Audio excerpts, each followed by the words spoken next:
Hallelujah, sing praises to the Most High. Hear my voice according to your steadfast love. Deliver my soul, for I am in distress. O Lord, my God, incline your ear and hear me. Open your eyes, O Lord, and see our affliction. Thus says the Lord, I have nourished and brought up children, and they have rebelled against me. Before the sun rises over the walls of Jerusalem, there lies a secret hidden in the darkness of the Assyrian camp. A deadly secret that could alter the course of history in a single night. Silence, expectation, terror. In the year 701 BC, during the reign of King Hezekiah of Judah, a devout king who restored the temple and challenged the mightiest empire of the time, Assyria, the beast from the north with its invincible army and insatiable desire for conquest, had mercilessly consumed entire nations. Sennacherib, the proud king of Assyria, commanded the most fearsome army the world had known at that time. His 185,000 soldiers covered the fields surrounding Jerusalem like hungry locusts, their banners fluttering ominously under the scorching sun of Judah. The siege was drawing near to the holy city, the last stronghold against the dominance of the pagans. Within the city walls, the people trembled, yet Hezekiah, son of Ahaz, a descendant of the great King David, looked up to the starry sky with unwavering faith. His lips whispered an ancient prayer, a plea for divine intervention before the inevitable slaughter that was approaching. "O Lord," he murmured in the silence of the temple, "only you can save us now, and in the lofty heavens, unseen by mortal eyes, a being of light and fire prepared, his flaming sword, the angel of the Lord, the executor of divine justice, awaited but a command to descend upon the earth with devastating power." That night, the wind ceased entirely. A strange silence enveloped the valley. In the Assyrian camp, the officers hurriedly celebrated their victory while planning the final assault. For the dawn of the next day, Rabshakeh, the general of Sennacherib, declared that tomorrow Jerusalem would fall like all the other cities. Their God would not be able to save them any more than the gods of Hamath or Arpad had saved their people. Laughter echoed throughout the royal tent. Yet an elder advisor felt a chill in his bones. He gazed up at the starless sky and sensed in an inexplicable manner that forces beyond human comprehension were moving in the darkness of that night. And while the invisible clock was ticking towards the moment of divine intervention, two worlds, the world above and the world below, were preparing for a meeting that would be remembered for millennia. It was the 14th year of Hezekiah's reign, a time of unprecedented trial for the small kingdom of Judah. After the northern kingdom of Israel fell to the Assyrians, Judah remained the last bastion of faith in the true God. Hezekiah was no ordinary man. Since ascending the throne, he had devoted himself to purifying the land of idols, restoring the temple, and renewing the covenant with the Lord. "I will trust in the God of Israel," he declared, proclaiming to the gathered people in the newly sanctified temple, "For you alone are the shield and fortress of Judah." In contrast, Sennacherib embodies earthly power in its most brutal form. His empire stretches from the mountains of Persia to the plains of Egypt. Kings trembled merely at the whisper of his name, and the city was fortified at the slightest sign of resistance. "No God can save his people from my hand," he boasts proudly in the inscriptions carved across his empire. "I am the scourge sent by the great gods of Assyria to punish the rebels." The conflict between these two men, a humble servant of the unseen Lord and a tyrant who deems himself nearly divine, is nearing its climax in a confrontation of cosmic scale. A tyrant who deems himself nearly divine is nearing its climax in a confrontation of cosmic scale. The first news of the Assyrian invasion reached Jerusalem through weary refugees. They came like a storm. The man, covered in dust and blood, cried out loudly, "Lachish has fallen. All fortified cities are being destroyed." Hezekiah convened his council. Some advocated for immediate surrender. Others proposed an alliance with Egypt. But the prophet Isaiah, with fiery eyes and a white beard, entered the chamber unannounced. "Thus says the Lord." He declared in a voice like thunder, "Do not fear the Assyrians who threaten you with their arrogant words. I will put a spirit within him. He shall hear a rumor and return to his own land, where he shall fall by the sword." That very night, 3 Assyrian messengers arrived at the gates of Jerusalem. Rabshakeh, the spokesperson for Sennacherib, spoke so loudly that all upon the city walls could hear, "What are you relying on to resist Egypt is a broken reed, piercing the hand of anyone who leans upon it. And if you say, 'We trust in the Lord, our God,' is he not the one whose altars Hezekiah has destroyed?" Silence enveloped the walls, broken only by the scorching desert wind. The hour of Jerusalem's greatest trial had come. The sun rose, illuminating the vast encampment of the Assyrians. Countless tents covered the hills surrounding Jerusalem like a metallic disaster. The clamor of thousands preparing weapons created a horrific symphony, echoing throughout the valleys. Within the besieged city, Hezekiah tore his garments upon receiving Sennacherib's letter. Its words were utterly blasphemous. "Do not let the Lord, whom you trust, deceive you when he says, 'Jerusalem shall not be given into the hand of the king of Assyria.' Surely you have heard what the kings of Assyria have done to all lands, utterly destroying them. And were you rescued?" The king of Judah, with resolute steps, approached the temple. There, in the holiest place of his people, he spread the blasphemous letter before the altar and lifted up a prayer that would resonate through the ages. "O Lord God of Israel, you who dwells among the guardian spirits, you alone are the God who reigns over all kingdoms on earth. O Lord, please incline your ear and listen.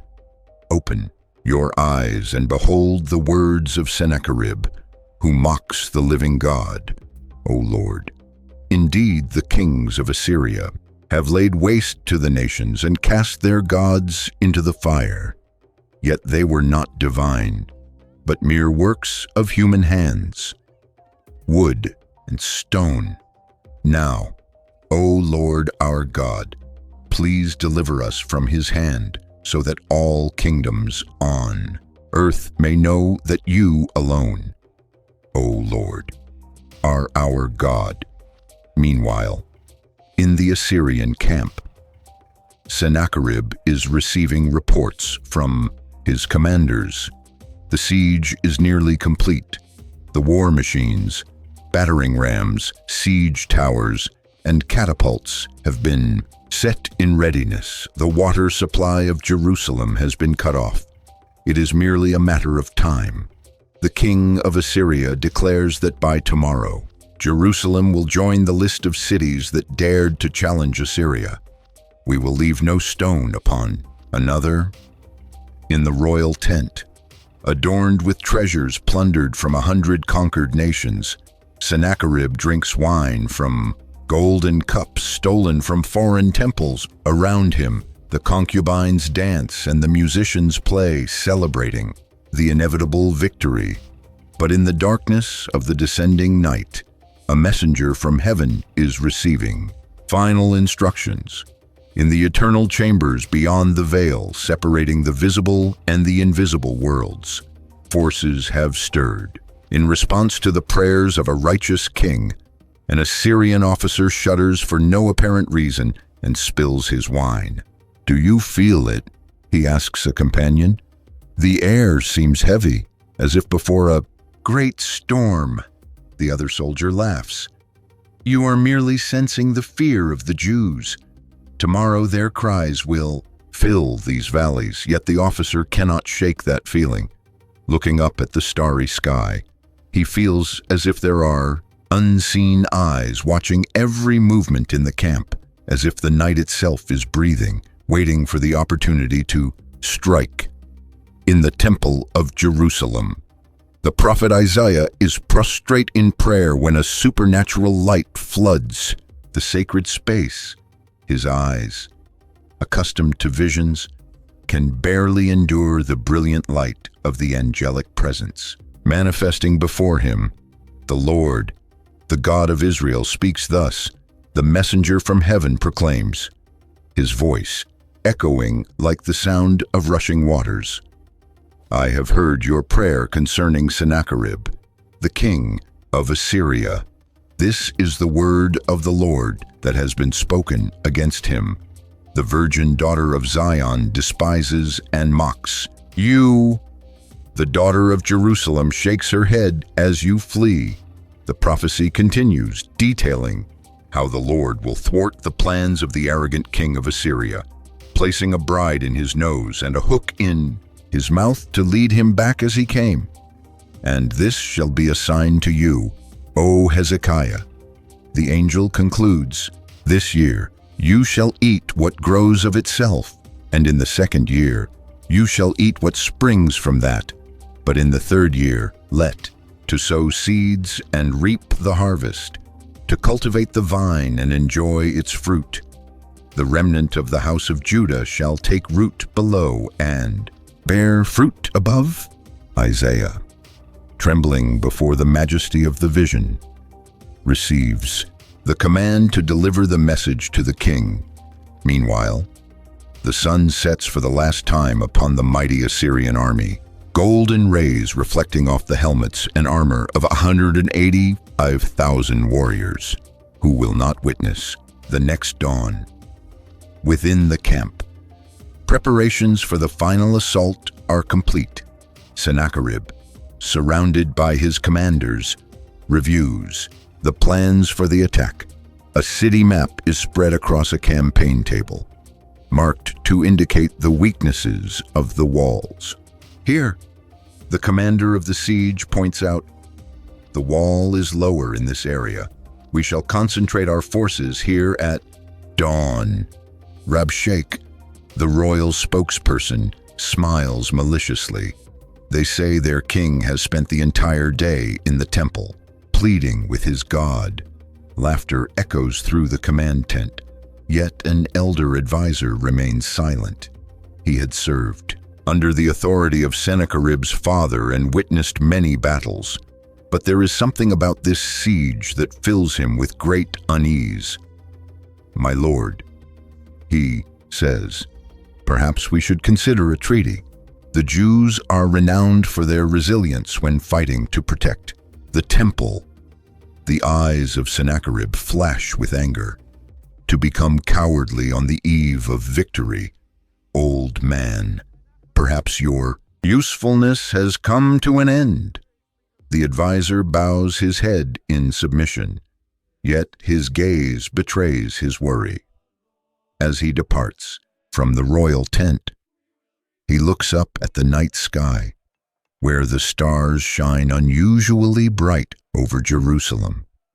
A foreboding sensation pierces his heart, as if the heavens themselves are about to intervene in the course of human history. Night descends upon the land of Judah like a heavy cloak, bringing with it a supernatural silence.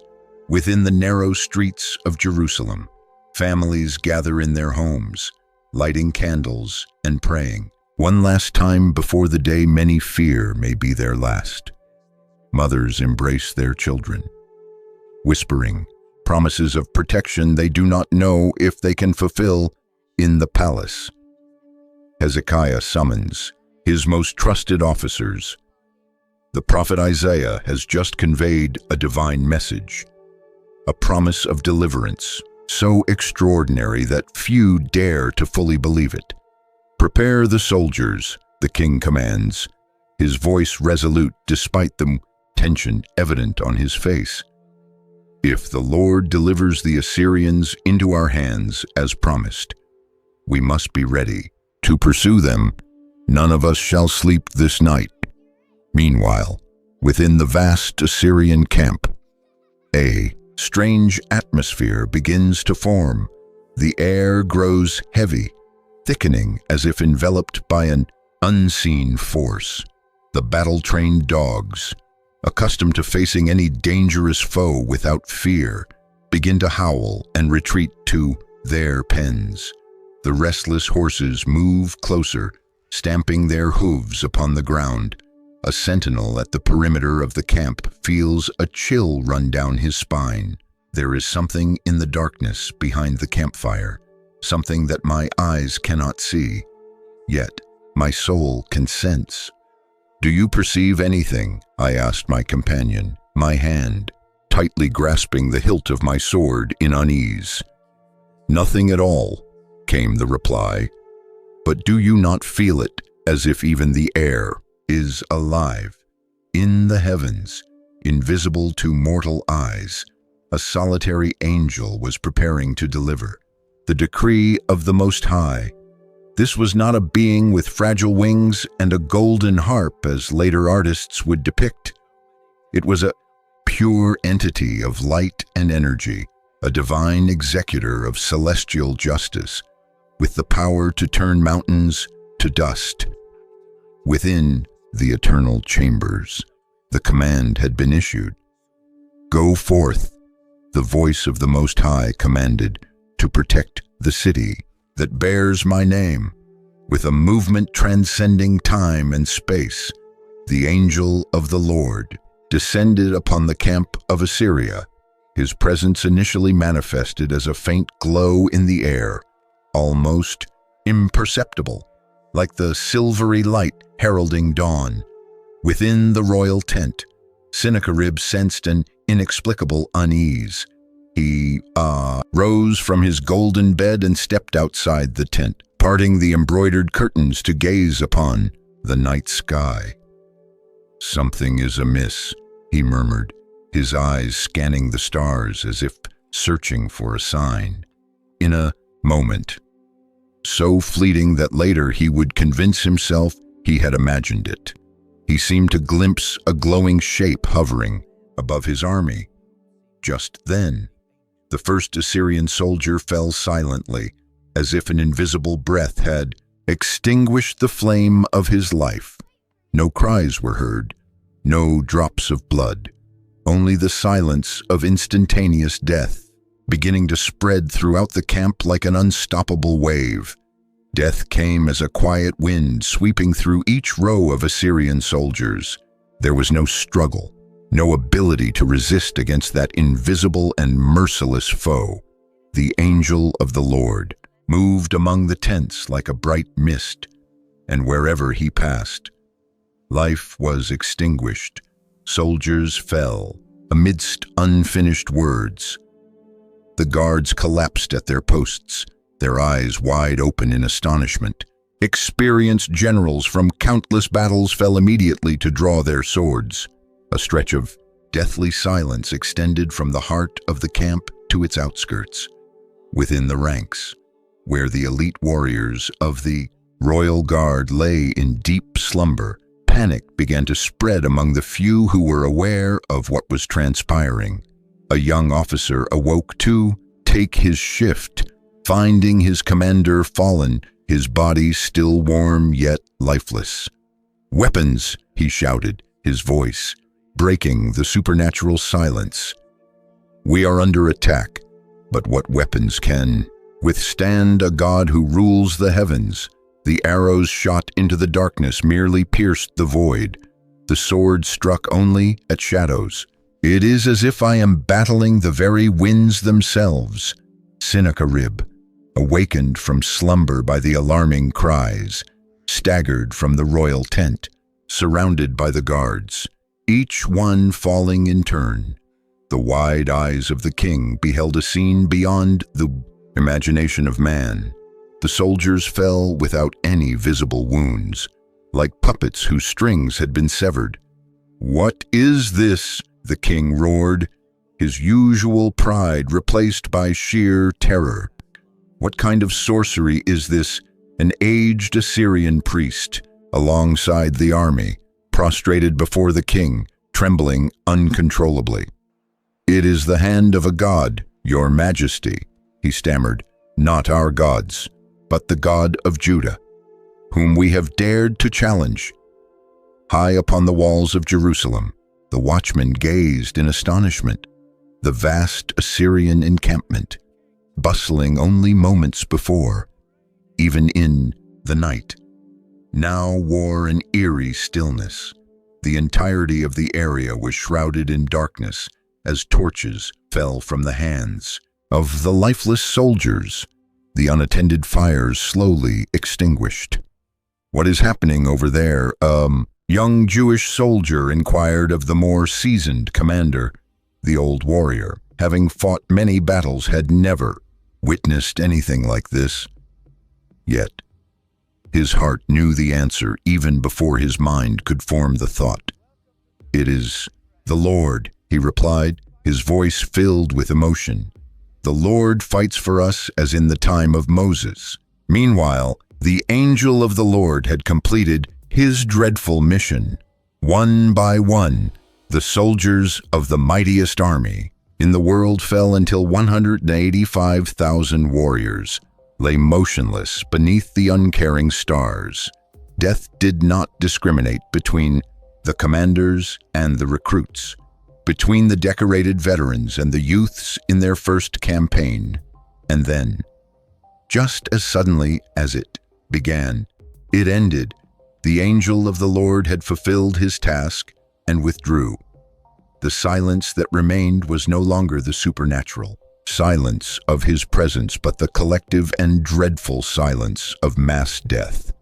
Dawn revealed a sight that those who beheld would never forget. The rising sun illuminated a field covered with corpses. The entire line of soldiers remained in repose as if they had merely fallen asleep, never to awaken again. No visible wounds remained, no signs of struggle. Only the silent death that had claimed an entire army in a single night.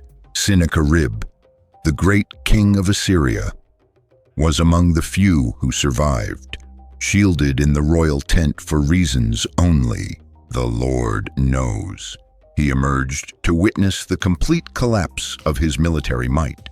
His face, once only the Lord knows. He appeared to witness the complete collapse of his military power. His face, once filled with pride and arrogance, now bore only shock and horror. 185,000 souls were among the few surviving officers recounting the losses.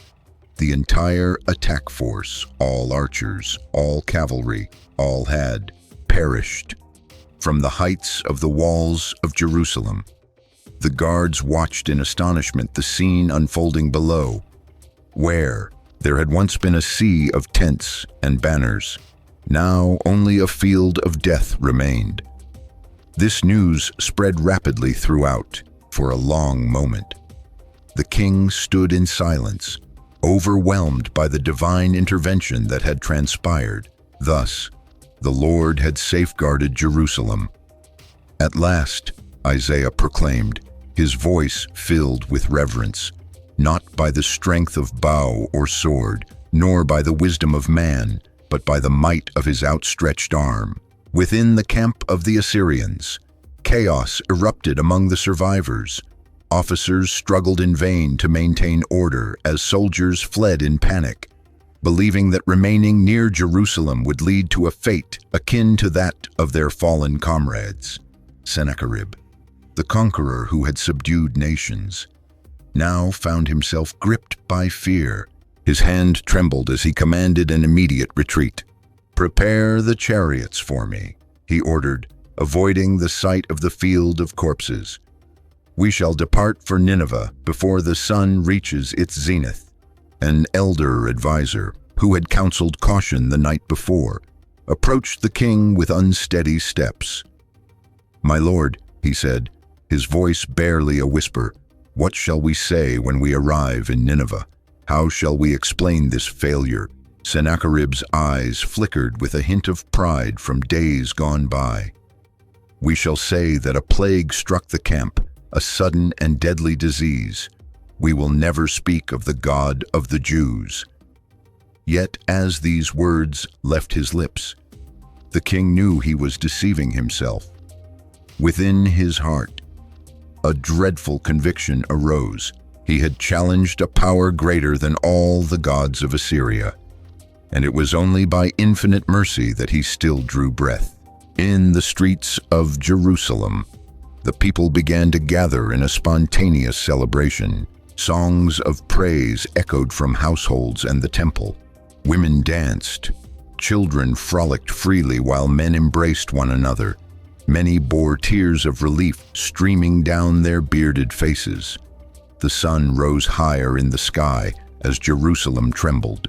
In unprecedented celebration, in the streets and within the temple, the people sang hymns of thanksgiving, their voices blending into a symphony of worship that seemed to resonate even with the stones of the city. As the Lord brought back the exiles of Zion in song, the Levites in the temple felt as if they were dreaming. Then our mouths were filled, the remnants of pride that once were. We shall say that a plague has struck the camp, a sudden and deadly illness. We shall never speak of the God of the Jews. Yet, as the words escaped his lips, the king knew he was deceiving himself. Within his heart, a terrible faith had arisen. He had challenged a power greater than all the gods of Assyria, and it was only by boundless mercy that he still drew breath. In the streets of Jerusalem, the people began to gather in spontaneous celebration. Songs of praise echoed from families and the temple. Women danced, children ran freely, and men embraced one another. Many wept, tears of relief streaming down their bearded faces. The sun rose higher in the sky as Jerusalem trembled. With unprecedented festivities in the streets and in the temple, the people sang hymns of thanksgiving, their voices blending into a symphony of worship that seemed to cause even the stones of the city to resonate. As the Lord brought back the exiled of Zion with song, the Levites in the temple felt as if they were dreaming. Then our mouths were filled with laughter, and our tongues with songs of joy.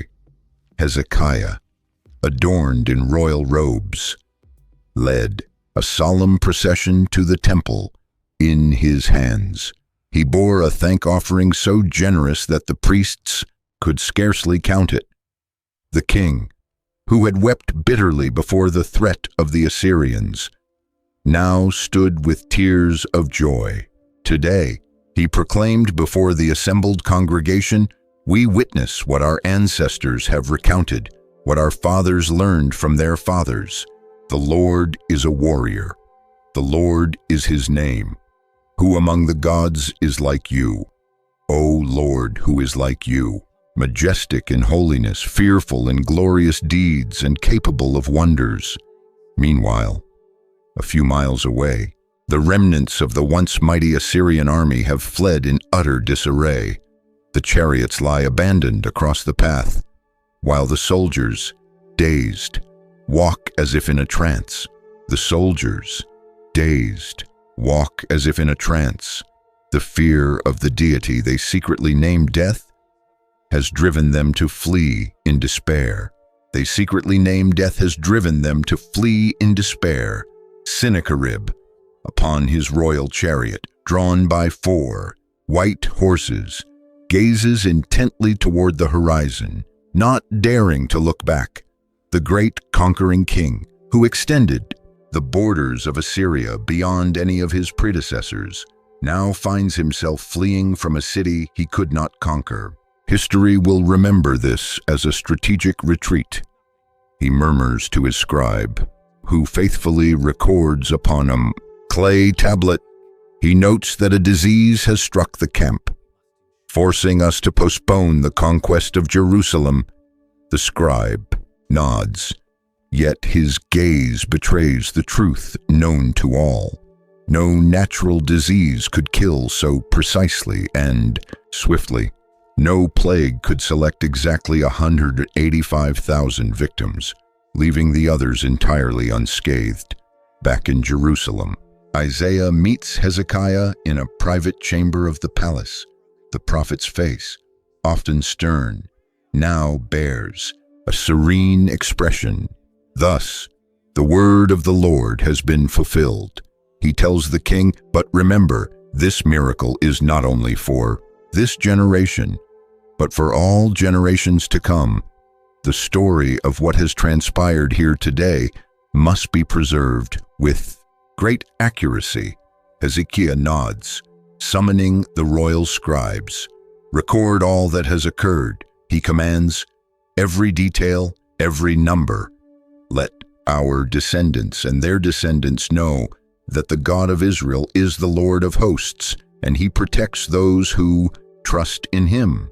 As events unfold, a number of the bravest citizens of Jerusalem venture outside the city walls to observe the battlefield of death. What they see is bewildering.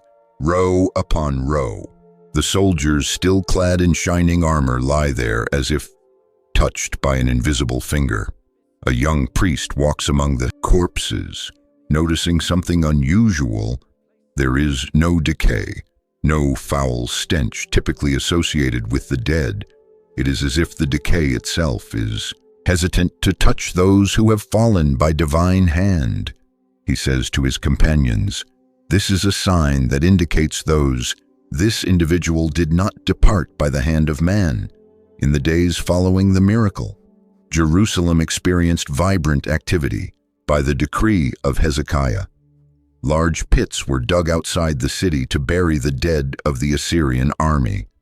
Although they were adversaries, respect for the deceased demanded that they be buried with dignity. Even in victory, we must demonstrate the honor that the Lord has taught us. The king addressed those who questioned why they should concern themselves with burying their enemies. As the work progressed, reports began to arrive from other cities of Judah. The fear that had enveloped the land during the Assyrian siege transformed into a joyous celebration. Daily, delegations of leaders from neighboring villages and towns came to Jerusalem, bringing offerings of gratitude for the temple and gifts. For King Hezekiah, the Lord fulfilled his promise. The steward of the temple recounted as he spoke of the gifts that were brought forth. He promised that Jerusalem would be the place where nations would bring their treasures, and behold, this was beginning to happen. In the following weeks, envoys from distant kingdoms came to the holy city. Even nations that once hesitated against Assyria now sent messengers bearing gifts and proposals for alliances. The small kingdom of Judah, once thought to be on the brink of extinction, suddenly became the focal point of diplomatic attention in the world. An envoy from Babylon, representing King Merodach Baladan, arrived at the palace with splendid gifts and a sealed letter. "My lord has heard of your illness and miraculous recovery," the envoy declared, referring to an earlier time in Hezekiah's life. And now, with the impressive victory over Sennacherib, he sought to establish a friendly relationship with a king clearly favored by the gods. Hezekiah, flattered by this attention, showed the Babylonians all that he possessed, the treasures of his kingdom, a decision later harshly criticized by Isaiah. Meanwhile, in Nineveh, the capital of Assyria, Sennacherib returned with his defeated remnant. The entry into the city was orchestrated to minimize the appearance of failure, with the surviving soldiers marching in formation as if they were returning from a successful campaign. However, within the halls of the palace, the truth was known. Advisors whispered about the disaster at Jerusalem, and the priests of the Assyrian gods performed purification rituals, fearing that the wrath of the God of Israel might follow Sennacherib even to the capital. The king himself grew increasingly paranoid and cruel. Any mention of the failed campaign against Judah was met with severe punishment. The scribes were ordered to record a revised version of events, stating that Hezekiah had been confined in Jerusalem like a bird in a cage and was forced to pay heavy tribute. Let no one know the truth, Sennacherib commanded his close associates. Anyone who speaks of an angel or a foreign god destroying our army shall face death. Yet the rumors cannot be quelled. Merchants, diplomats, and spies have spread this extraordinary tale throughout the world. In taverns in Damascus, at the docks of Tyre, and in the markets of Egypt, people gathered to hear the account of the night when the God of Israel vanquished the Assyrian army. In Jerusalem, Hezekiah enacted sweeping reforms, bolstered by his newfound prestige. The temples and altars of foreign gods that remained on the high places were destroyed. The city's defenses were strengthened, with particular attention given to the famous Gihon Spring, where the king had diverted water through a tunnel into the city before being besieged. This time, the Lord has protected us with a miracle, he explained to his advisors. Yet this does not mean that we should let our guard down or neglect our defenses.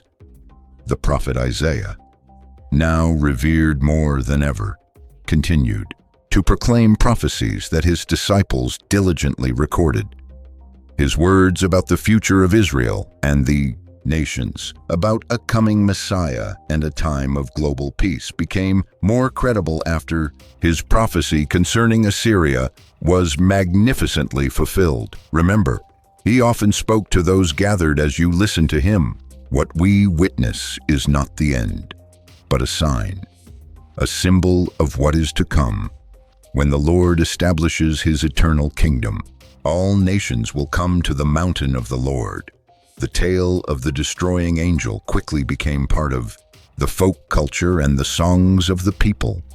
Mothers would lull their children with stories of how their ancestral God sent forth his mighty angel to protect the people. Young soldiers pledged their loyalty, inspired by the account of a single angel who defeated an entire army. Who needs to fear when the Lord of hosts is with us became the common refrain of the people of Judah. 20 years passed since the night of the angel. Hezekiah passed away peacefully, and his son, Manasseh, succeeded him, a ruler whose unfortunate reign led Judah back to the idolatry that his father had fought against with all his might. The miraculous deliverance, though still remembered, began to fade into collective memory, becoming more legend than living history. In Nineveh, Sennacherib faced his own tragic fate after years of increasing brutality and paranoia. During his reign, the great king of Assyria ended his life not on a glorious battlefield, but within his own temple. The lament, "The king has died," echoed throughout the halls, the tragic fate of his own life. After years of increasing brutality and paranoia, under his reign, the great king of Assyria met his end not on a glorious battlefield, but within his very own temple. The lamentation, "The king has passed away," echoed throughout the halls of the palace. He was slain by his own sons while he was worshipping the god Nisroch. The final prophecy of Isaiah concerning the king of Assyria has come to pass. He will return to his homeland and fall by the sword. After slaying their father, the two princes Adramal and Sharza fled to the land of Ararat, while another son, Esarhaddon, ascended to the throne of Assyria.